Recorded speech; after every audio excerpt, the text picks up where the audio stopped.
ఆకాశవాణి ప్రాంతీయ వార్తలు చదువుతున్నది కిడాంబి కృష్ణవేణి. ముందుగా ముఖ్యాంశాలు. ముఖ్యమంత్రి జగన్మోహన్ రెడ్డి ఈ రోజు తిరుపతిలో జరిగిన ఇండియా టుడే విద్యా సదస్సులో విద్యారంగానికి సంబంధించిన పలు అంశాలపై చర్చించారు.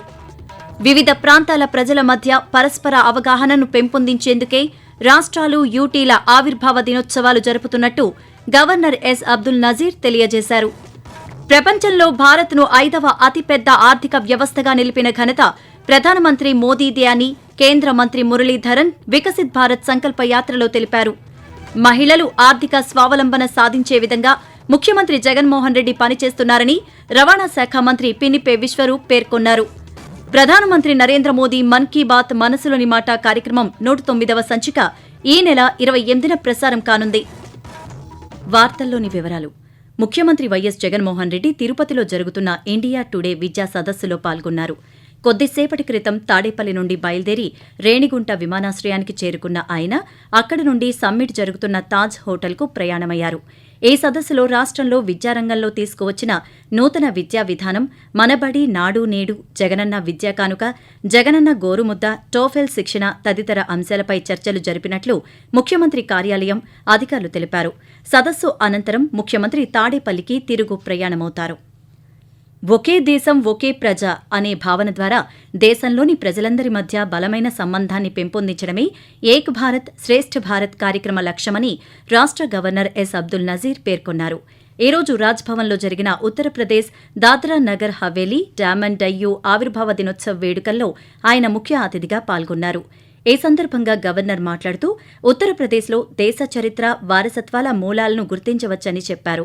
ఇటీవల ఉత్తరప్రదేశ్లోని అయోధ్యలో రామమందిరంలో శ్రీరామలల్లా విగ్రహ ప్రతిష్టాపన చారిత్రాత్మక ఘట్టాన్ని యావత్ దేశం వీక్షించిందని వివరించారు. వివిధ ప్రాంతాల ప్రజల మధ్య పరస్పర అవగాహనను పెంపొందించే ఉద్దేశ్యంతో రాష్ట్రాలు, యూటీల ఆవిర్భావ దినోత్సవాలు జరుపుకుంటున్నట్లు గవర్నర్ తెలియజేశారు.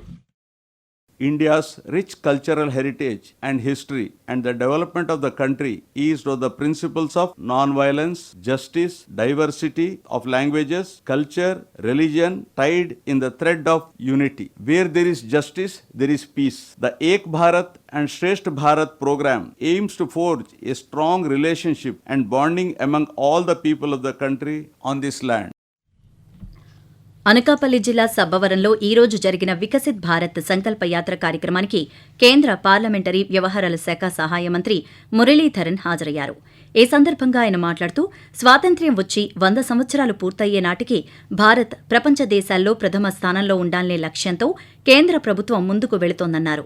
భారత్ అన్ని రంగాల్లోనూ అభివృద్ది చెందుతోందన్న ఆయన దేశంలో ప్రస్తుతం 25 మెట్రో సిటీలు, 150కి పైగా విమానాశ్రయాలు ఉన్నాయని, ప్రతి గ్రామానికి రహదారులు, విద్యుత్, వంట గ్యాసు, మంచినీరు అందుబాటులోకి వచ్చాయని వివరించారు. ప్రపంచంలో భారత్ను 5వ అతిపెద్ద ఆర్థిక వ్యవస్థగా నిలిపిన ఘనత ప్రధానమంత్రి మోదీదే అని కేంద్ర మంత్రి పేర్కొంటూ, The Prime Minister inaugurated the Vikasit Bharat Yatra on Alluri Sitaramaraj on the day of Birsa Munda Jayanti because the tribal people of this country, like the tribal people, every section of this society, and will have to become part of the effort for making India a Vikasit Bharat, a developed India. We are a country which produces what is required for us. Moreover, we also produce and supply export food for many other countries of the world. Akashvani ప్రాంతీయ వార్తలు వింటున్నారు. మహిళా సాధికారతే ధ్యేయంగా ప్రభుత్వం పనిచేస్తోందని రవాణా శాఖ మంత్రి పినిపే విశ్వరూప్ తెలియజేశారు. డాక్టర్ బీఆర్ అంబేద్కర్ కోనసీమ జిల్లా అమలాపురంలో ఈ రోజు జరిగిన వైఎస్సార్ ఆసరా పొదుపు సంఘాల సమావేశంలో మంత్రి పాల్గొని చెక్కులను పంపిణీ చేశారు. ఈ సందర్భంగా ఆయన మాట్లాడుతూ రాష్ట్ర వ్యాప్తంగా 79 లక్షల మంది మహిళలకు గత 4.5 సంవత్సరాల కాలంలో 25,000 కోట్ల రూపాయలు ఆర్థిక సహాయం అందించామని తెలిపారు. ప్రధానమంత్రి నరేంద్ర మోదీ తన మనసులోని భావాలను ఆకాశవాణి ద్వారా దేశ ప్రజలతో పంచుకునే మన్ కీ బాత్ మనసులోని మాట కార్యక్రమం 109వ సంచిక ఈ నెల 28వ తేదీ ఆదివారం ప్రసారం కానుంది. మన్ కీ బాత్ కార్యక్రమానికి ప్రజలు తమ సూచనలు, సలహాలు అందజేయాలని ప్రధానమంత్రి కోరారు. ప్రజలు తమ స్వర సందేశాలను 1800117800 అనే నెంబర్కు ఈ నెల 26వ తేదీ సాయంకాలం వరకు పంపించవచ్చు. ఓటర్ల జాబితాలో అవకతవకలపై కేంద్ర ఎన్నికల సంఘానికి ఫిర్యాదు చేశామని బీజేపీ రాష్ట్ర అధ్యక్షురాలు పురంధరేశ్వరి తెలిపారు. విజయవాడలో ఆమె ఈరోజు బీజేపీ సోషల్ మీడియా విభాగంతో సమావేశమయ్యి గావ్ అభియాన్ కార్యక్రమాన్ని ప్రారంభించారు. ఈ సందర్భంగా మాట్లాడుతూ ఎపిక్ కార్డులు కూడా మార్ఫింగ్ చేసి నకిలీ ఓట్లు సృష్టించారని ఆరోపించారు. వాలంటీర్ వ్యవస్థను ఎన్నికలకు పూర్తిగా దూరం పెట్టాలని ఈ అంశంపై కేంద్ర ఎన్నికల సంఘానికి లేఖ కూడా రాశామని పేర్కొన్నారు. దేశ పౌరులు సుఖవంతంగా జీవించేందుకు రాజ్యాంగం అనేక హక్కులను కల్పించిందని కృష్ణా జిల్లా న్యాయ సేవాధికార సంస్థ కార్యదర్శి senior civil judge K V Ramakrishnaiah తెలియజేశారు. కృష్ణా జిల్లా న్యాయ సేవాధికార సంస్థ తూనికలు కొలతల శాఖల సంయుక్త ఆధ్వర్యంలో మచిలీపట్నంలో ఈరోజు జరిగిన న్యాయ విజ్ఞాన సదస్సులో ఆయన పాల్గొని మాట్లాడుతూ వ్యక్తులకు పూర్తి రక్షణ కల్పించేందుకే చట్టాలు ఉన్నాయన్నారు. యువత పారిశ్రామికవేత్తలుగా ఎదగాలని పార్వతీపురం సమగ్ర గిరిజనాభివృద్ది సంస్థ ప్రాజెక్టు అధికారి విష్ణు చరణ్ ఆకాంక్షించారు. ప్రధానమంత్రి విశ్వకర్మ పథకంపై స్థానిక గిరిమిత్ర భవనంలో ఈరోజు జరిగిన ఔత్సాహిక పారిశ్రామికవేత్తల అవగాహన కార్యక్రమంలో ఆయన పాల్గొన్నారు. ఈ సందర్భంగా మాట్లాడుతూ దేశం అభివృద్ది చెందాలంటే పరిశ్రమలు పెరగాలని, దీనికి అవసరమైన పెట్టుబడుల కోసం కేంద్ర ప్రభుత్వ పీఎం విశ్వకర్మ పథకం ఎంతగానో ఉపయోగపడుతుందని ఆయన పిలుపునిచ్చారు. వివిధ వర్గాల సంక్షేమం కోసం కేంద్ర ప్రభుత్వం అనేక సంక్షేమ పథకాలను అమలు చేస్తోందని కేంద్ర ఆరోగ్య కుటుంబ సంక్షేమ శాఖ సహాయ మంత్రి సత్యపాల్ సింగ్ బఘేల్ తెలిపారు. తూర్పుగోదావరి జిల్లా రాజమహేంద్రవరంలో ఈరోజు జరిగిన వికసిత్ భారత్ సంకల్పయాత్ర సదస్సులో మంత్రి పాల్గొని మాట్లాడుతూ గడిచిన 10 సంవత్సరాలుగా ఎటువంటి అవినీతికి తావు లేకుండా కేంద్ర ప్రభుత్వం పరిపాలన సాగిస్తోందన్నారు.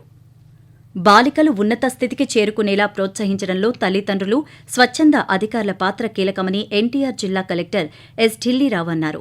జాతీయ బాలికా దినోత్సవం సందర్భంగా జిల్లా స్త్రీ శిశు సంక్షేమ శాఖ ఆధ్వర్యంలో విజయవాడలో జరిగిన కార్యక్రమంలో ఆయన మాట్లాడుతూ బాలికలు పాశ్చాత్య ధోరణులకు దూరంగా ఉండేలా తల్లిదండ్రులు శ్రద్ధ పెట్టాలన్నారు. ఎన్నికల ప్రక్రియలో సెక్టార్ అధికారుల పాత్ర కీలకమని పార్వతీపురం మన్యం జిల్లా జాయింట్ కలెక్టర్ ఆర్ గోవిందరావు తెలిపారు. కలెక్టర్ కార్యాలయంలో ఈరోజు జరిగిన సెక్టార్ అధికారుల శిక్షణ కార్యక్రమంలో ఆయన పాల్గొని మాట్లాడారు. సెక్టార్ అధికారులు వారి విధులపై పూర్తి అవగాహన కలిగి ఉండాలన్నారు. బాలికా హక్కుల పరిరక్షణకు సమిష్టిగా కృషి చేయాలని ప్రకాశం జిల్లా కలెక్టర్ ఏఎస్ దినేష్ కుమార్ పిలుపునిచ్చారు. జాతీయ బాలికా దినోత్సవాన్ని పురస్కరించుకుని ఐసీడీఎస్ ఆధ్వర్యంలో ఈరోజు ఒంగోలులో ఆయన భారీ ర్యాలీని ప్రారంభించి బాలికా హక్కులపై రూపొందించిన గోడ పత్రికలను ఆవిష్కరించారు. ప్రాంతీయ వార్తలు ముగించే ముందు ముఖ్యాంశాలు మరోసారి.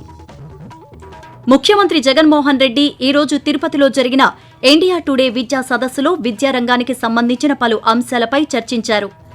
వివిధ ప్రాంతాల ప్రజల మధ్య పరస్పర అవగాహనను పెంపొందించేందుకే రాష్ట్రాలు, యూటీల ఆవిర్భావ దినోత్సవాలను జరుపుతున్నట్లు గవర్నర్ ఎస్ అబ్దుల్ నజీర్ తెలియజేశారు. ప్రపంచంలో భారత్ను 5వ అతిపెద్ద ఆర్థిక వ్యవస్థగా నిలిపిన ఘనత ప్రధానమంత్రి మోదీదే అని కేంద్ర మంత్రి మురళీధరన్ వికసిత్ భారత్ సంకల్ప యాత్రలో తెలిపారు. మహిళలు ఆర్థిక స్వావలంబన సాధించే విధంగా ముఖ్యమంత్రి జగన్మోహన్ రెడ్డి పనిచేస్తున్నారని రవాణా శాఖ మంత్రి పినిపే విశ్వరూప్ పేర్కొన్నారు. ఆకాశవాణి ప్రాంతీయ వార్తలు ఇంతటితో సమాప్తం.